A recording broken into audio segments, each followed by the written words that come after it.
గత ఎపిసోడ్ లో gynaec infection అంటే ఏంటి, దాని లక్షణాలు మరియు కారణాల గురించి తెలుసుకున్నాం కదా. మరి ఈ ఎపిసోడ్ లో గైనిక్ ఇన్ఫెక్షన్ గురించి మరిన్ని విషయాలను మనకి వివరించడానికి ఈ రోజు మనతో పాటు ఉన్నారు ప్రముఖ గైనకాలజిస్ట్ డాక్టర్ విద్యా గారు. నమస్తే డాక్టర్ గారు. డాక్టర్ గారు, అసలు పెల్విక్ ఇన్ఫ్లమేటరీ అంటే ఏంటో మా జీవనరేఖ ప్రేక్షకులకు వివరిస్తారా? మామూలుగా వల్వాలోనో వెజైనాలోనో వచ్చిన ఇన్ఫెక్షన్ జననేంద్రియాల లోపలికి, సర్విక్స్ లోకి, ఎండోమెట్రియం లోపలికి, యూట్రస్ లోపలికి, అక్కడ నుంచి ఫెలోపియన్ ట్యూబ్స్ ద్వారా పెరిటోనియము, ఓవరీ ఇవన్నీ ఇన్ఫెక్ట్ అయితే, ఇన్ఫెక్షన్ అనేది లోవర్ జెనిటల్ ట్రాక్ట్ నుంచి అప్పర్ జెనిటల్ ట్రాక్ట్ కు పాకిపోయి వాళ్ళకి చాలా జ్వరం రావడము, పొత్తి కడుపులో నొప్పి, బాగా పెయిన్, ఇవన్నీ హస్బెండ్ వైఫ్ కలిసినప్పుడు పెయిన్, బ్యాడ్ డిశ్చార్జ్, ఇవన్నీ ఉన్నప్పుడు పెల్విక్ ఇన్ఫ్లమేటరీ డిసీజ్ అంటాం. అంటే అప్పర్ జెనిటల్ ట్రాక్ట్ ఇన్ఫెక్షన్. దాన్ని చాలా సార్లు చాలా విపరీతంగా ఉంటే ఆసుపత్రిలో అడ్మిట్ చేసి హై అండ్ యాంటీబయాటిక్స్ ఐవి అది ఇవ్వాల్సి వస్తుంది. అప్పుడప్పుడు ఈ ఇన్ఫెక్షన్ బ్లాడర్ లోకి, యూరిన్ లోకి, ఆ తర్వాత కిడ్నీలోకి కూడా పాకే అవకాశం ఉంటుంది. కాబట్టి పెల్విక్ ఇన్ఫ్లమేటరీ డిసీజ్ ని చాలా సీరియస్ గా తీసుకొని కరెక్ట్ ట్రీట్మెంట్ ఇవ్వాలి. లేకపోతే దాని ఆఫ్టర్ ఎఫెక్ట్స్ అన్ని మనకు సంతానోత్పత్తి మీద, దాని మీద కనిపిస్తుంటాయి. ఇప్పటి వరకు అంటే మీరు పెల్విక్ ఇన్ఫ్లమేటరీ అంటే ఏంటో చెప్పారు కదా, అసలు అది రావడానికి గల కారణాలు ఏంటో కూడా వివరిస్తారా? పెల్విక్ ఇన్ఫ్లమేటరీ డిసీజ్ సాధారణంగా పైదాకా త్వరగా పాకిపోయే ఇన్ఫెక్షన్లు సెక్షువల్లీ ట్రాన్స్మిటెడ్ ఇన్ఫెక్షన్లు. గోనోకోకస్ అంటే గనోరియా అంటారు, తర్వాత క్లెమీడియా అంటారు. తర్వాత ఇట్లాంటివి చాలా ఈజీగా పాకిపోతాయి. వెరీ రేర్ గా వేరే కూడా పాకుతాయి. ఒక్కోసారి ట్యూబర్కులోసిస్ కూడా వస్తుంది పెల్విక్ ఇన్ఫ్లమేటరీ డిసీజ్ లో. కానీ చాలా వరకు అది శాంతంగా ఉంటుంది, స్లోగా వస్తుంది. ఈ రెండిటితో చాలా ఎక్కువ. తర్వాత మిక్స్డ్ అన్ని రకాల క్రిములు కూడా పైకి పాకొచ్చు. Gram negative bacteria, anaerobic bacteria. అందుకే దాన్ని సీరియస్ గా ట్రీట్మెంట్ ఇవ్వాలి. పెల్విక్ ఇన్ఫ్లమేటరీ వ్యాధి అంటే ఏంటి, దానికి గల కారణాలు ఏంటి అనేది చెప్పారు కదా, అసలు అది రావడానికి గల లక్షణాలు ఏంటో కూడా వివరిస్తారా? లక్షణాలమ్మా మామూలుగా ఏదో ఇన్ఫెక్షన్ లాగా కొంచెం ఇరిటేషన్, డిశ్చార్జ్ ఉన్నప్పుడే డాక్టర్ని అప్రోచ్ అయ్యి ట్రీట్మెంట్ తీసుకోలేదనుకోండి, వాళ్ళకి ఇష్టం వచ్చింది మెడికల్ షాప్ లో మందులు వేసుకోవడం, లేకపోతే పోతే పోనీలే అశ్రద్ధ చేసేస్తే అది ఉధృతంగా వస్తుంది అనమాట. ఇంకోసారి వచ్చినప్పుడు ఇంకా ఎక్కువ బ్యాక్టీరియల్ లోడ్ వస్తుంది. అదే ఫ్యాక్టర్స్ కంటిన్యూ అవుతాయి. ఆమెకి ఇమ్యూనిటీ తగ్గడమో, డయాబెటీస్ ఉండడమో, అంతకుముందే యాంటీబయాటిక్ వాడి పెద్ద వేరే డిసీజ్ నుంచి కోలుకోవడమో ఇలాంటివి జరుగుతాయి. కాబట్టి నెగ్లెక్ట్ చేసిన ఇన్ఫెక్షన్ కానీ, వచ్చిన ఇన్ఫెక్షన్ చాలా విరులెంట్ గా ఉంటాయి. విరులెంట్ గా అంటే పోటెంట్ గా ఉంటాయి. బ్యాక్టీరియా ఎక్కువ ఇంట్రొడ్యూస్ అయితే అది పైకి పాకిపోయి పెల్విక్ ఇన్ఫ్లమేటరీ డిసీజ్ అవుతుంది. దాని లక్షణాలు చాలా అంటే చాలా. ఒక్కొక్కసారి ఒత్తి కడుపులో నొప్పి, నడుములో నొప్పి, హస్బెండ్ వైఫ్ కలిస్తే నొప్పి, డిశ్చార్జ్, ఇవన్నీ కాక యూరిన్ లో మంట కాక జ్వరం రావడం, పెద్దగా ఫీవర్ రావడము, వాంతులు అయిపోవడము. ఒకవేళ ఫలోపియన్ ట్యూబ్ లోంచి పెరిటోనియం లోకి, ఆ పక్కకు ఆర్గన్స్ లోకి అంతా ఇన్ఫెక్షన్ పాకిపోతే పెల్విక్ యాప్సిస్ అంటాం. అంటే యూట్రస్ వెనకాల పోయి చీము కలెక్ట్ అవుతుంది. అట్లా ఉన్నప్పుడు చాలా సీరియస్ అయిపోతుంది. ట్యూబ్ లో కూడా చాలా పస్ చేరిపోతే హైడ్రోసాల్పిన్స్ అవుతుంది. దాంతో నొప్పి, జ్వరము, మనం ఎన్ని యాంటీబయాటిక్స్ ఇచ్చినా తగ్గకపోవడము. ఒక 20% పేషెంట్స్ పెల్విక్ ఇన్ఫ్లమేటరీ డిసీజ్ ఉన్నప్పుడు సర్జరీ చేస్తే గానీ జ్వరం తగ్గదు. అంత స్టేట్ కి వెళ్ళిపోతారనమాట. చాలా ఫాస్ట్ గా ఇన్ఫెక్షన్ పైకి పాకుతుంది. ఇంకా లక్షణాలంటే ఇవే. మరి టీబీ జననేంద్రియాలకు కూడా ఏమైనా సంక్రమిస్తుందా? అవునమ్మా, జెనిటల్ ట్యూబర్కులోసిస్ మన దేశంలో చాలా కామన్. వేరే అమెరికా లాంటి దేశాల్లో తక్కువ, కానీ మన దేశంలో బాగానే ఉంటుంది ఇన్సిడెన్స్, 15% అట్లా. మామూలుగా చిన్నప్పుడు ఎప్పుడో లంగ్స్ లో ట్యూబర్కులోసిస్ వస్తే, ఇంట్లో ఎవరికన్నా ట్యూబర్కులోసిస్ వచ్చి మనకు ఆ బ్యాక్టీరియా లోపల ప్రవేశిస్తే మనకు ఇమ్యూనిటీ ఉండొచ్చు, అప్పటికప్పుడు తాత్కాలికంగా ఏం తెలియదు, అది మామూలు ఇన్ఫెక్షన్ లాగా. ఆ క్రిములు బ్లడ్ లో అలా వెళ్ళిపోయి జెనిటల్ ట్రాక్ట్ లో కూడా కూర్చొని లేటర్ ఆన్ తర్వాత ఆ అమ్మాయి పెద్దగా అయిన తర్వాత లైఫ్ లో, లేకపోతే యంగ్ గా ఉన్నప్పుడు ఎప్పుడో ఒకప్పుడు దాంట్లో ఆ ఇన్ఫెక్షన్ వెళ్ళిపోయి ట్యూబ్స్ మూసుకుపోవడం కానీ, హైడ్రోసాల్పిన్స్ అని వస్తుంది, లేకపోతే టీబీ ఎండోమెట్రైటిస్ అని వస్తుంది. అంటే గర్భసంచి లోపల పొరలో ఎక్కడైతే బేబీ ఇంప్లాంట్ అవుతుందో, తయారవుద్దో, ఎక్కడైతే గర్భం దాల్చుతారో దాని లోపల ఎండోమెట్రియం లో కూడా టీబీ క్రిములు ఉండిపోయి ప్రెగ్నెన్సీ రానివ్వదు. చాలా హెవాక్ క్రియేట్ చేస్తుంది. ఓకే. మనకు తెలియకుండానే లోపల ఫస్ట్ టైం పిల్లలు పుట్టట్లేదు అంటే స్కానింగ్ చేసేసరికి ట్యూబ్ లావుగా అయ్యి ఉంటది, లేకపోతే ఎండోమెట్రియం లో అంతా క్యాల్సిఫికేషన్ ఉంటది, లేకపోతే థిన్గా ఉంటది, ఇట్లా అతుకులు ఉంటాయి. అయితే చాలా స్లోగా డిస్ట్రాయ్ చేస్తుంది జననేంద్రియాలను టీబీ అనే ఇన్ఫెక్షన్. అది కూడా త్వరగా కనిపెడితే ట్రీట్మెంట్ ఇస్తే అలా అవ్వదు. త్వరగా కనిపెడితే అన్నారు కదా, ఎలా కనిపెడదాం త్వరగా? చిన్నప్పుడే వాళ్ళకి ఏదైనా ప్రైమరీ ఫోకస్ ఉన్నప్పుడు గానీ, ఇంకెక్కడన్నా టీబీ వచ్చినప్పుడు గానీ, ఇంట్లో ఎవరికన్నా ఉన్నప్పుడు గానీ పూర్తిగా శాంతం ట్రీట్మెంట్ తీసుకోవాలి. సంవత్సరంన్నర ట్రీట్మెంట్ ఉంటుంది ట్యూబర్క్లోసిస్. అదంతా తీసుకుంటే ఇంకా రాను రాను ఇవన్నీ డిస్ట్రాయ్ కాకుండా ఉంటుంది. డాక్టర్ గారు, పెల్విక్ ఇన్ఫ్లమేటరీ వ్యాధి సంతానోత్పత్తిపై ఏ విధంగా ప్రభావం చూపుతుందంటారు? ఈ పెల్విక్ ఇన్ఫ్లమేటరీ డిసీజ్ అంటేనే upper genital tract. Upper genital tract అంటే ఎండోమెట్రియము, సర్విక్స్, ట్యూబ్స్, ఓవరీస్. ఇవి ఏవి డిస్ట్రాయ్ అయినా గానీ సంతానోత్పత్తి కష్టం, తగ్గుతుంది. ముఖ్యంగా ట్యూబ్స్ అనేవి చాలా సెన్సిటివ్. అది ఒక 1 millimeter ఉంటది డయామీటర్ స్టార్టింగ్ లో. యూట్రస్ లోంచి ట్యూబ్ అలా ఫెలోపియన్ ట్యూబ్ వెళ్ళి వచ్చేటప్పుడు చాలా సన్నగా ఉంటది ద్వారం, ఆ స్పర్మ్ ఆ ఎగ్ పాస్ అవ్వడానికి. అక్కడ ఇన్ఫెక్షన్ వల్ల ఆ ద్వారం మూసుకుపోయినా, లేకపోతే ఆ ట్యూబ్ ఫెలోపియన్ ట్యూబ్ చివరి వచ్చేసరికి ఇంత బల్బు లాగా చీముతో ఉబ్బిపోయినా, లేకపోతే కాంట్రాక్ట్ అయి మూసుకుపోయినా ఆ ఎగ్ అనేది పికప్ చేయలేదు, అండము తీసుకోలేదు, ట్యూబ్ లోపలికి సక్ చేసుకోలేదు, ట్యూబ్ మూవ్మెంటే చెడిపోతుంది, సింక్రోనస్ గా ట్యూబల్ మొటిలిటీ తగ్గిపోతుంది, ఆ అండము పికప్ చేయలేదు. ఇక్కడ నుంచి స్పర్మ్ వెళ్ళి ట్యూబ్ లోకి వెళ్ళి అక్కడ ఫర్టిలైజేషన్ అవ్వదు. కాబట్టి పిల్లలు పుట్టడం చాలా కష్టం ట్యూబల్ ఫ్యాక్టర్ ఉంటే. ట్యూబ్స్ లో ఏదైనా ఇన్ఫెక్షన్ అయ్యి అవి డ్యామేజ్ అయితే పర్మనెంట్ గా ఇంకా వాళ్ళ అసిస్టెడ్ రిప్రొడక్షన్ అంటే ఐవీఎఫ్ బేబీస్ కో ఇంక దేనికో వెళ్లాల్సిన అగత్యం వస్తుంది అనమాట. అంతవరకు కూడా పోవచ్చు. చాలా చిన్న చిన్నగా పొరలాగా ఏదన్నా అడ్డు ఉంటే అది మనం లాప్రోస్కోపీ చేసి అడ్డు తొలగిస్తే మళ్ళీ పిల్లలు పుడతారు.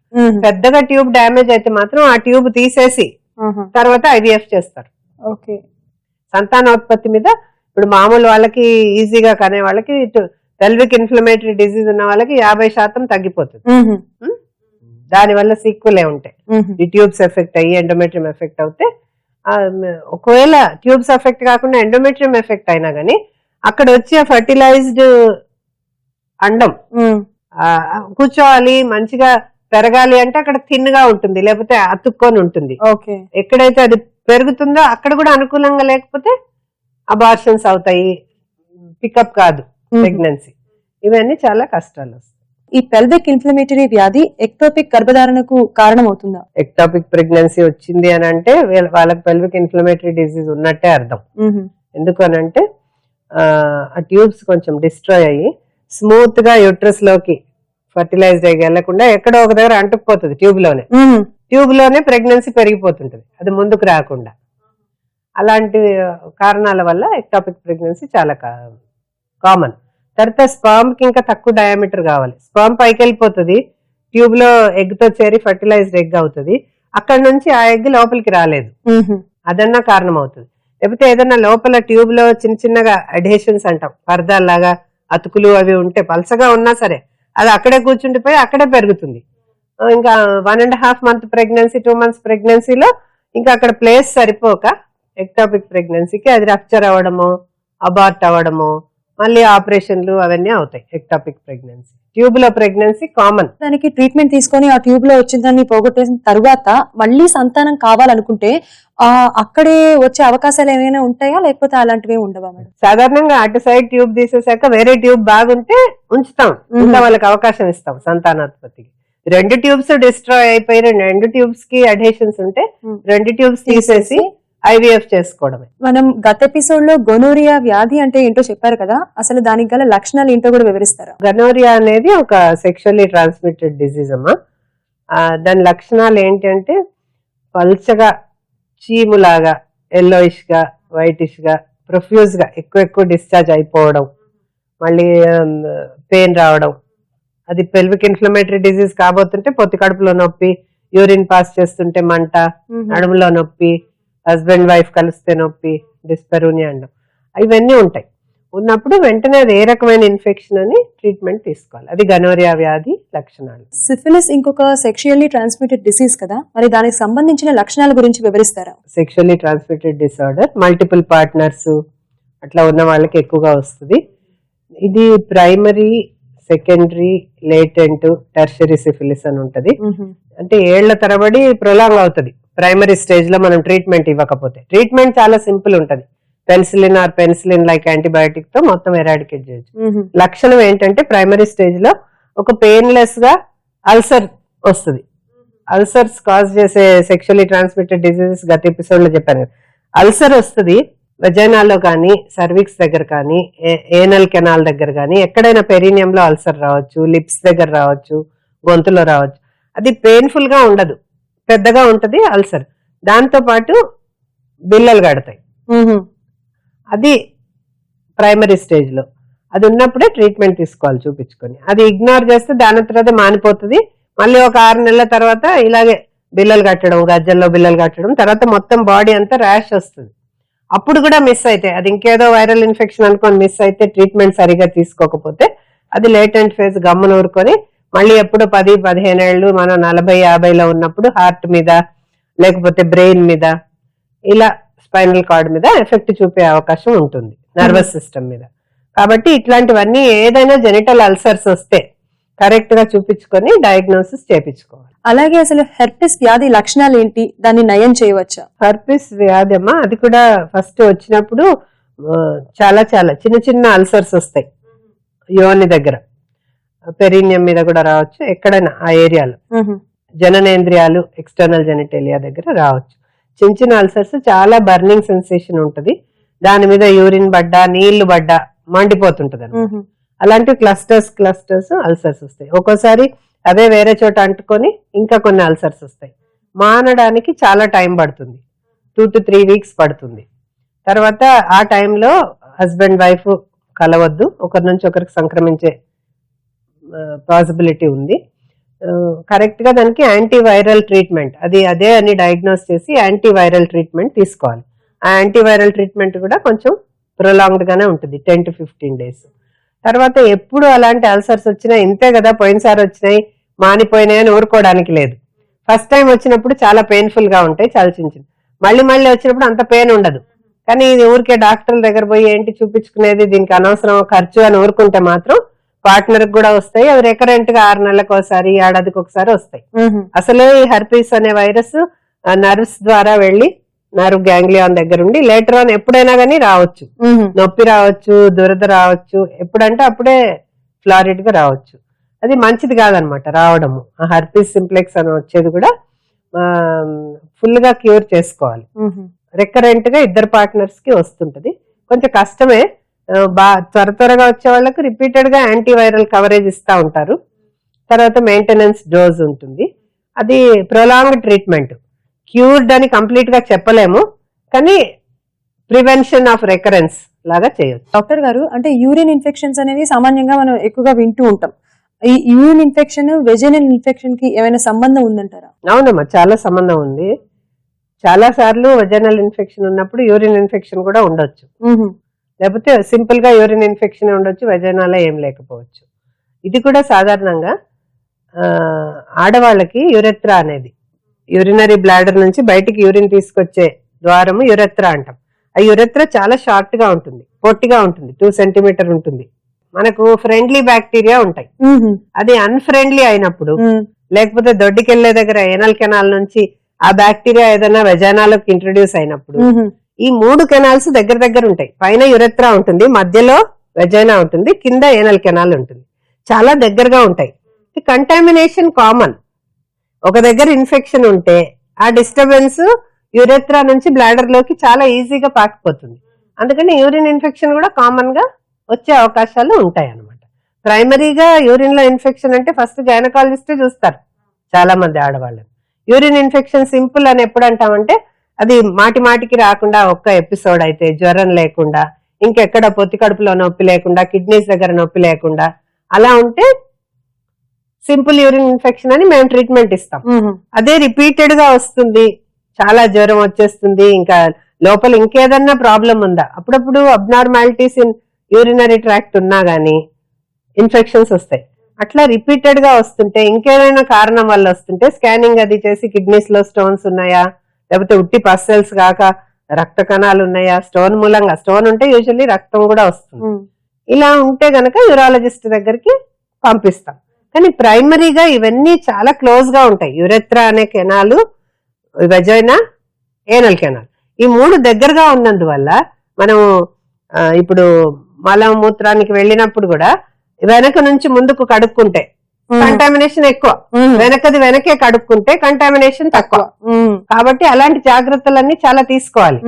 ఏంటి, ఈ వెజనల్ ఇన్ఫెక్షన్ గాని మలం దగ్గర ఉండే బ్యాక్టీరియా గాని యూరిన్ ట్రాక్ట్ లోకి వెళ్లకుండా ఉండడానికి మనం చాలా జాగ్రత్తగా వ్యవహరించాలి. మన జననాంగాలతో చాలా జాగ్రత్తగా చూసుకోవాలి. ఎక్కువ ర్యాష్ గా రుద్దకూడదు, అబ్రేషన్స్ కావద్దు, కట్స్ కావద్దు, వూండ్స్ కావద్దు.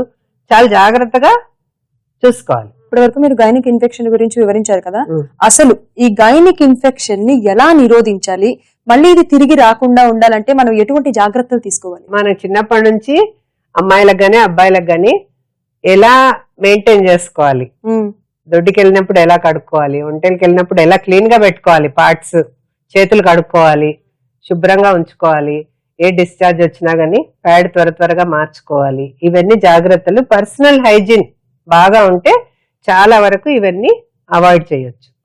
తర్వాత రాను రాను యుక్త వయస్సులోకి వచ్చేసరికి ఇంకా మెన్స్ట్రువల్ హైజీన్, ప్యాడ్స్ ఎట్లా అది చెప్తాము.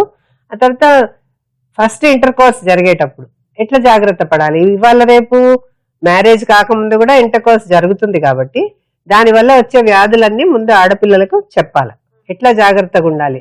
ఒకవేళ ఆపద్ధర్మంగా అట్లాంటిది ఏదన్నా అయితే కాండమ్స్ వాడాలి. ఇప్పుడు సెక్షువల్లీ ట్రాన్స్మిటెడ్ డిసీజెస్ లో హెచ్పివి కాక హెచ్ఐవి కూడా ఉంది, హ్యూమన్ ఇమ్యూనో అదే ఎయిడ్స్ వైరస్. తర్వాత హెపటైటిస్ బి కూడా ఉంది. ఇవన్నీ వైరస్లు. ఇవి ఓన్లీ సింపుల్ గైనిక్ ఇన్ఫెక్షన్స్ కావు, జీవితాంతం మనను నాశనం చేసే ఇన్ఫెక్షన్స్. హెచ్ఐవి వచ్చినా, హెపటైటిస్ బి వచ్చినా అది కూడా సెక్షువల్లీ ట్రాన్స్మిటెడ్. అన్ని అవి కాకుండా వేరే ఇన్ఫెక్షన్స్, గనోరియా, క్లెమీడియా, ఇవన్నీ సిఫిలిస్, ఇవన్నీ కూడా కాండమ్ వాడితే యూ కెన్ ప్రివెంట్. అదొక హైజీన్ నేర్పించాలి. పొరపాటున అట్లా జరిగితే కాండమ్ వాడాలి. తర్వాత ఏదైనా అనుమానం వస్తే, హస్బెండ్ కి ఏదైనా ఇన్ఫెక్షన్ ఉంది లేకపోతే ఇంకెవరి దగ్గరకన్నా వెళ్ళొచ్చాడు అనుకుంటే కూడా కాండమ్ వాడాలి. తర్వాత తను కూడా స్వతహాగా పెళ్ళైన దగ్గర నుంచి ఒకే పార్ట్నర్ తో ఉంటే బెటరు, రోగాలు తక్కువ వస్తాయి. ఒకవేళ అలవాట్లు బాగాలేక మల్టిపుల్ పార్ట్నర్స్, ఎక్కువ మంది పార్ట్నర్స్, హడావుడి ఇవి ఉంటే ఈ ఇన్ఫెక్షన్ సంక్రమించడానికి అవకాశాలు ఎక్కువ అవుతాయి. ముందు personal hygiene, menstrual hygiene, self discipline అన్ని తెలుసుకున్నాకే పెళ్లి చేసుకోవాలి. పెళ్లి చేసుకున్నాక కూడా వ్యాధి ఎలా నిరోధించాలి అనే చర్యలు తీసుకోవాలి. ఊరికే కొందరు ఇరిటేట్ అయిపోయి డౌషెస్ అంటారు, సెక్షువల్ ఇంటర్కోర్స్ కాగానే ఒకటే కడిగేసుకుంటుంటారు, నీళ్లు పెట్టి సబ్బు పెట్టి. అలా స్నానం చేసినప్పుడు మాత్రమే సబ్బు నీళ్ళతో కడగాలి. తర్వాత ఎప్పుడైనా కానీ ప్లెయిన్ వాటర్ తో జననేంద్రియాలను కడుక్కోవాలి. లేకపోతే అక్కడ ఉండే ప్రొటెక్టివ్ ఆయిల్స్, ప్రొటెక్టివ్ బ్యాక్టీరియా అన్ని నువ్వు వేసిన సబ్బు నీళ్లతో పోతే అది బేర్ గా అయిపోతుంది, ఈజీగా ఇన్ఫెక్షన్ గ్రహించేస్తుంది. దాని న్యాచురల్ ప్రొటెక్షన్ దానికి ఉండనివ్వాలి. దేవుడు మనకి లాక్టోబాసిల్లై పెట్టాడు, వెజైనాలో కొన్ని మనకు ఫ్రెండ్లీ బ్యాక్టీరియాని ఇచ్చాడు. అవన్నీ నువ్వు తొలగించొద్దు. తొలగిస్తే ఇన్ఫెక్షన్లు ఎక్కువైతాయి. డెటాల్ పెట్టి ఒకటే కడుక్కుంటారు. కొంచెం మంట వస్తే, కొంచెం ఏదన్నా వైట్ డిశ్చార్జ్ వస్తే చాలా మంది ఇది శుభ్రం కావాలని సబ్బులు పెట్టి డెటాల్ పెట్టి కడుక్కుంటారు. అలాంటివన్నీ చేయకూడదు. డాక్టర్ని సంప్రదించాలి. యూజువల్లీ పొడిగా ఉండేటట్టు చూసుకోవాలి జననేంద్రియాలు. పొడిగా లేకపోతే ఈ ఫంగల్ ఇన్ఫెక్షన్స్ వస్తాయి. మాయిస్ట్ గా ఉండి, చెమ్మగా ఉండి, వామ్ గా వేడిగా ఉన్న చోటల్లా తామర, గజ్జి, క్యాండిడా అన్ని ఫంగల్ ఇన్ఫెక్షన్స్ వస్తాయి. కాబట్టి అలా కూడా కాకుండా వెల్ ఏరేటెడ్, గాలి తగిలేటట్టుగా పొడిగా వెళ్ళినప్పుడల్లా బాత్రూమ్ కి కడుక్కొని తుడుచుకోవాలి. పొడి బట్టతో గాని, నాప్కిన్ తో గాని, దేంతో గాని. అదంతా హైజీన్ కింద వస్తుంది. చాలా వరకు hygiene in a proper way. Hygiene అంటే మరి సబ్బేసి కడిగేసుకోవడం కాదు. ఇన్ ఏ ప్రాపర్ వే ఉంటే ఇన్ఫెక్షన్స్ కు తావిచ్చినట్టుగా ఉండదు. తర్వాత ఇద్దరు పార్ట్నర్స్ ఇష్టంగా మందు కంప్లీట్ గా వాడాలి. ఏదైనా ఒక చిన్న ఇన్ఫెక్షన్ వచ్చిందంటే యూరిన్ లో గానీ, బ్లాడర్ లో గానీ అది పైకి పాకొద్దు కిడ్నీస్ కంటే. ఇప్పుడు వెజైనాలో ఇన్ఫెక్షన్ వస్తే పైకి పాకొద్దు, సర్విక్స్ లోకి, ఎండోమెట్రియం లోకి, ఫెలోపియన్ ట్యూబ్స్ లోకి, ఓవరీలోకి. అంటే ఏంటి, అవి చాలా సున్నితంగా, మన కన్నును ఎలా సున్నితమైన ఆర్గన్ అంటామో అది కూడా సున్నితమైన ఆర్గన్సే. ప్యాంటీస్ ఉతుక్కునేటప్పుడు కూడా హార్డ్ డిటర్జెంట్స్ పెట్టేసి ఆ సబ్బు పోకుండా ఏదో ఇలా ఇలా నలిచేసి సబ్బు అట్లాగే ఉంటది ఎండిన తర్వాత కూడా అవేమో స్టిఫ్ గా ఉంటాయి, దాంట్లో డిటర్జెంట్ ఇంకా యాక్షన్ ఉంటది. అట్లాంటివి చేయొద్దు.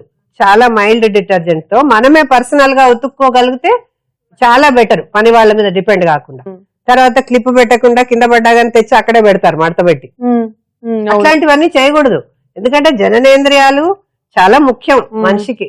మనం హ్యాపీగా బతకాలంటే, మన రిలేషన్షిప్ హస్బెండ్ తో గానీ ఫ్యామిలీతో గానీ బాగుండాలి, పిల్లలు పుట్టాలి అంటే చిన్నప్పటి నుంచి జననేంద్రియాలకి ఇచ్చే ఇంపార్టెన్స్ ఇవ్వాలి.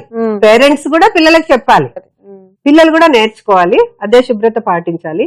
నీళ్లు లేకుండా ఊరికేనే ఏదో టాయిలెట్ లోకి పోయి ఆరు బయట పోయి అక్కడిక్కడ తెలియని చోట చీకట్లో కూర్చొని ఆ బాధలన్నీ తెచ్చుకోకూడదు. చాలా కేర్ఫుల్ గా ఉండాలి.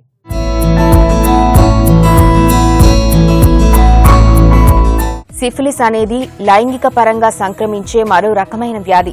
మూత్రంలో మంట, పొత్తి కడుపులో నొప్పి, తెల్లబట్ట, తరచూ జ్వరం రావడం, వాంతులు అవడం, ఎన్ని మందులు వాడినా తగ్గకపోవడం లాంటి లక్షణాలుంటే దాన్ని పెల్విక్ ఇన్ఫ్లమేటరీగా గుర్తిస్తారు. వీటిలో ఏ లక్షణాలు కనిపించినా వెంటనే డాక్టర్ను సంప్రదించి చికిత్స తీసుకోవాలి. లేకపోతే అది సంతానోత్పత్తిపై ప్రభావం చూపుతుంది. పెల్విక్ ఇన్ఫ్లమేటరీ సమస్య ఎక్టోపిక్ ప్రెగ్నెన్సీకి దారితీస్తుంది. గైనిక్ ఇన్ఫెక్షన్ ను రాకుండా అరికట్టడానికి లైంగికంగా సంక్రమించే వ్యాధుల గురించి, ఇన్ఫెక్షన్స్ గురించి పిల్లలకి పెద్దవాళ్ళు అవగాహన కల్పించాలి. సో డాక్టర్ గారు, ఇప్పటి వరకు గైనిక్ ఇన్ఫెక్షన్స్ గురించి, అలాగే దాన్ని ఎలా నిరోధించాలి, ఆ గైనిక్ ఇన్ఫెక్షన్ వచ్చినప్పుడు ఎలాంటి జాగ్రత్తలు తీసుకోవాలో మా ప్రేక్షకులకు చాలా చక్కగా వివరించినందుకు హృదయపూర్వక ధన్యవాదాలు. చూశారు కదా, గైనిక్ ఇన్ఫెక్షన్ గురించి, వాటి వల్ల సంక్రమించే వ్యాధుల గురించి, మరియు ఎలాంటి జాగ్రత్తలు తీసుకోవాలి అనే విషయం గురించి డాక్టర్ విద్యా గారు చాలా చక్కగా వివరించారు కదా. మళ్ళీ వచ్చే ఎపిసోడ్ లో మరో ముఖ్యమైన అంశంతో కలుసుకుందాం. అంతవరకు సెలవు, నమస్కారం.